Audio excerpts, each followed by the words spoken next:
Entrée Bonapriso par le Carrefour, Hôtel de l'Air, ce 1er juin 2024. Une banderole installée annonce le retour de l'homme politique Abel Elimbi Lobé après un séjour passé en Europe, accueilli en triomphe par une centaine de personnes curieuses et ressortissant de la communauté de sa région natale. La rencontre est chaleureuse. Après avoir reçu les bénédictions de ses frères sur la cour de son domicile, Elimbi Lobé présente le compte rendu de sa tournée européenne.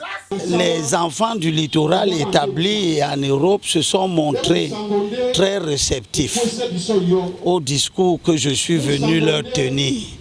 Tout le monde voit le littoral à 19 sièges de députés, mais 7 sont occupés par les Bamileke de l'Ouest, un est occupé par un Bamoun, un est occupé par un anglophone. Nos sièges de sénateurs sont occupés, 2 par des ressortissants de l'Ouest, 2 par les ressortissants du Grand Centre-Sud, Magazan, l'épouse de M. Yinda, Pierre Flambon-Gayap de l'Ouest, Ketchanga.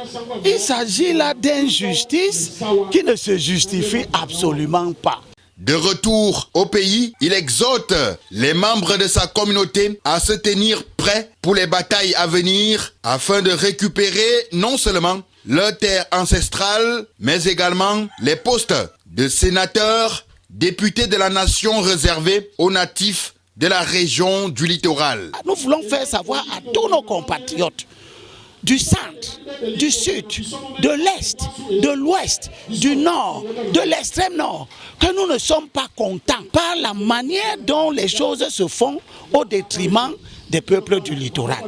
Il faut que les gens s'inscrivent parce que notre bataille est politique. Pour pouvoir voter le moment venu au profit des listes autochtones du littoral.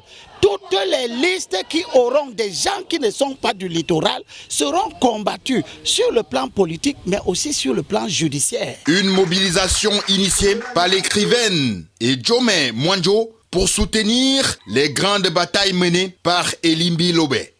Vous comprenez tout.